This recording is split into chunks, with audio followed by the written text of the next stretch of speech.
तुम बस केवल मेरे को समर्पित हो जाओ।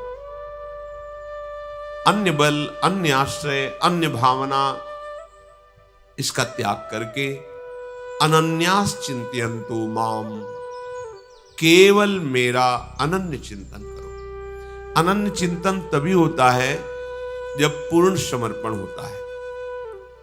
ये भगवत प्रेम में सिद्ध हुए महापुरुषों के वचन हैं। पूर्ण समर्पण किसे कहते हैं और कैसे होता है? पूर्ण समर्पण किसे कहते हैं और कैसे होता है? जो भगवान की मांग है। ये जनाः पर्युपासते, कैसे उपासना? अनन्यास चिंतयन्तु माम्, अन्य का चिंतन भी न होने पावे। ये बड़ी दिव्य स्थिति है और बड़ी आनंदमय स्थिति। बेपरवाह, परमार्थ व्यवहार बनो कि ना बनो, परमार्थ की चिंता न व्यवहार की चिंता, न नरक का भय न स्वर्ग मोक्ष की आस। कैसी महिमामय स्थिति, और ये समर्पण से प्राप्त होती है। ध्यान पूर्वक श्रवण करें और अपने आचरण में, अपनी एक एक वृत्ति में ये बात उतारें। वास्तविक पूर्ण समर्पण प्रभु करते हैं। हमें समर्पण की तैयारी करनी होती है। तैयारी हमें करनी होती है। कैसे करनी है? वो सब बना देंगे, संयोग बना देंगे, सदगुरुदेव मिला देंगे, सत्संग मिला देंगे, सब वो कर देंगे। आपको केवल राजी होना है। वो जैसा जैसा करते जाएं उसमें राजी हो जाओगे समर्पण के लिए, तो पूर्ण समर्पण प्रभु की तरफ होता है। वो करुणा करके हमें स्वीकार कर लेते, तभी हमारा पूर्ण समर्पण होता है। अगर हम चाहें भी पूर्ण समर्पण करना तो नहीं हो पाता है, क्योंकि मैं पूर्ण समर्पण अपने आप को करता हूं, इसमें अहंकार शेष है, अहंकार है, नहीं हो पाएगा। अभी है जैसे एक शरणागत जन प्रश्न कर रहे थे एकांतिक में कि बहुत वर्षों से समर्पित हूं, फिर भी हमारे ऊपर दुख क्यों आ रहे हैं? ये समर्पण का शब्द है। तुम हो कौन अब? शरणागत। क्या समर्पण किया? देह, मन, वाणी, चेष्टाएं, अहम, सर्वस्व। अब आपका है क्या? कुछ नहीं। तो दुख किसको हो रहा है? आप बिल्कुल शून्य पे खड़े नजर आएंगे, शरणागति पे नहीं। इसीलिए पहले शरणागति को समझो।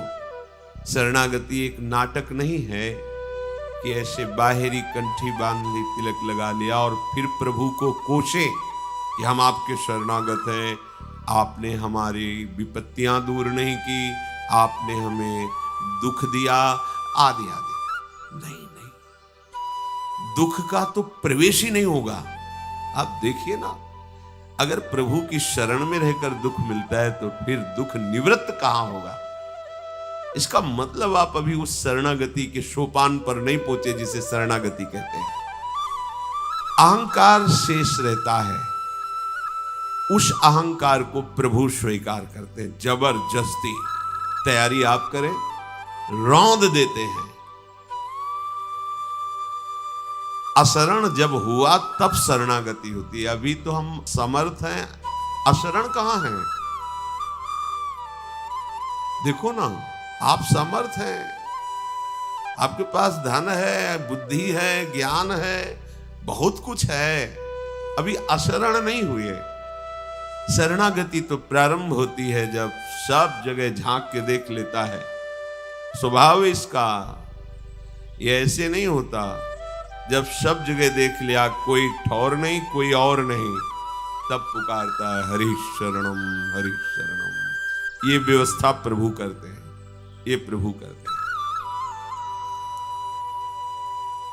प्रभु की शरणागति में देह, इंद्री, प्राण, मन, बुद्धि, अहंकार, ये सब यंत्र की तरह हो जाते हैं और प्रभु इन यंत्रों को अपने अनुसार चलाते हैं। देह, इंद्री, प्राण, मन, बुद्धि, अहंकार, इन पर कब्जा होता है हमारे करुणा निधान प्रभु का, और प्रभु के अनुसार ये चलते हैं।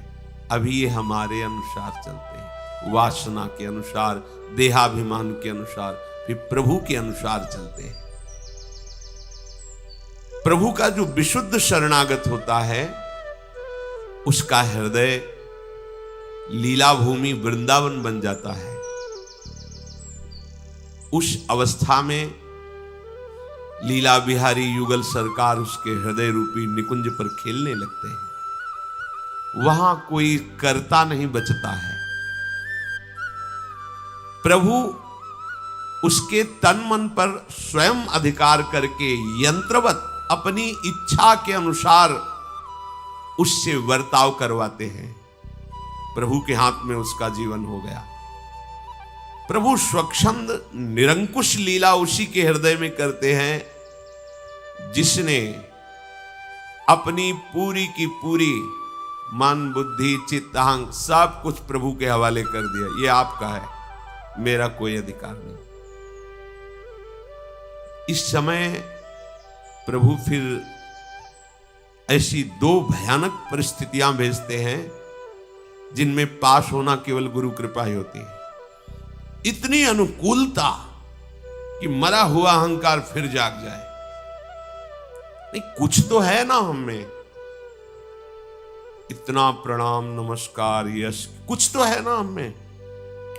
गया, जिस सोपान पर चढ़ना था फिसल गया। इतनी प्रतिकूलता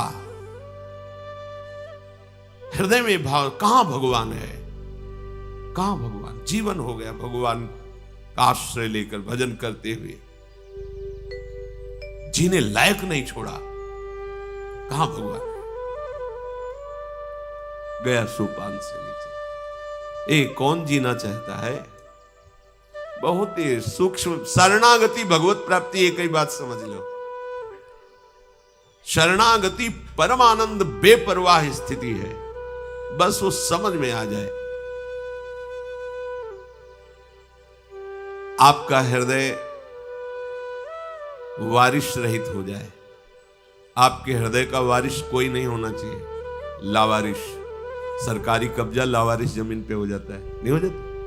हाँ, पहले अनाथ स्थिति आनी चाहिए, तब दीनानाथ का आश्रय पुष्ट होता है। अभी तो स्वयं स्वामित्व बैठा हुआ है, पहले इसको प्रभु कृपा करके हटाएंगे।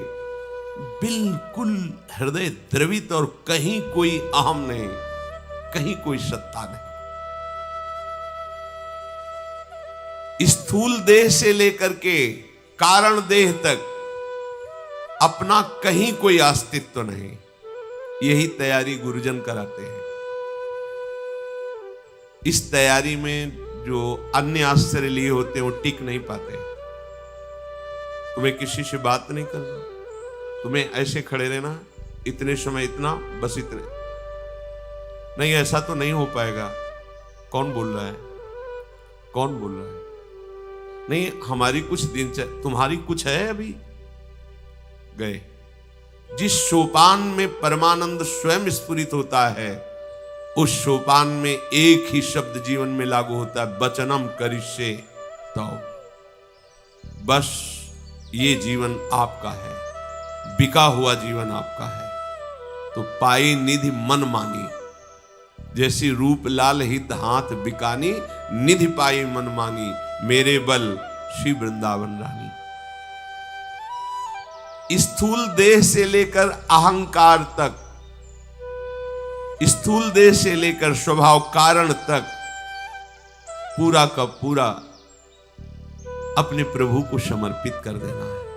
ये समर्पण करना भी आपको नहीं आता, इसलिए प्रभु संत सदगुरुदेव के रूप में अब वो जैसा कह रहे हैं उसमें बिल्कुल अपनी बुद्धि नहीं लगानी, बुद्धि भी दे देनी है।